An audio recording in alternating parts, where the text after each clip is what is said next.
ഒരു ദിവസം വിശ്വാമിത്രൻ, കണ്വൻ, നാരദൻ തുടങ്ങിയ ഏതാനും ഋഷിമാർ ദ്വാരക സന്ദർശിക്കുകയായിരുന്നു. യാദവന്മാരിൽ ചിലർക്ക്, പ്രത്യേകിച്ച് ശ്രീകൃഷ്ണന്റെ പുത്രനായ സാംബൻ, അദ്ദേഹത്തിന്റെ കൂട്ടുകാർക്കും അഹങ്കാരം വർദ്ധിച്ചിരുന്നു. അവർ ഈ ഋഷിമാരെ കളിയാക്കാൻ തീരുമാനിച്ചു.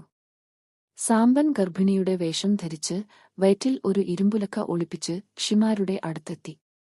എന്നിട്ട് ഈ സ്ത്രീക്ക് എന്ത് കുട്ടിയാണ് ജനിക്കാൻ പോകുന്നതെന്ന് പ്രവചിക്കാൻ ആവശ്യപ്പെട്ടു.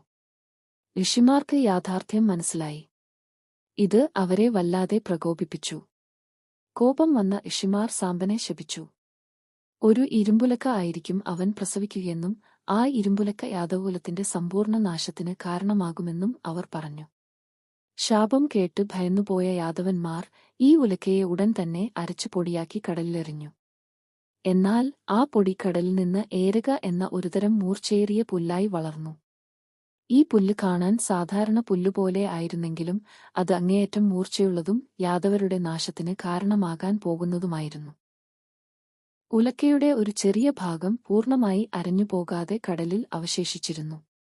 അത് ഒരു മീൻ വിഴുങ്ങുകയും പിന്നീട് ആ മീനിനെ ഒരു വേടൻ പിടിക്കുകയും ചെയ്തു. മീനിന്റെ വയറ്റിൽ നിന്ന് ലഭിച്ച ഇരുമ്പുലക്കയുടെ ആ ഭാഗം വേടൻ തന്റെ അമ്പിന്റെ അഗ്രഭാഗത്ത് ഉറപ്പിച്ചു. ഇത് പിന്നീട് ശ്രീകൃഷ്ണന്റെ അന്ത്യത്തിന് കാരണമാവുകയായിരുന്നു.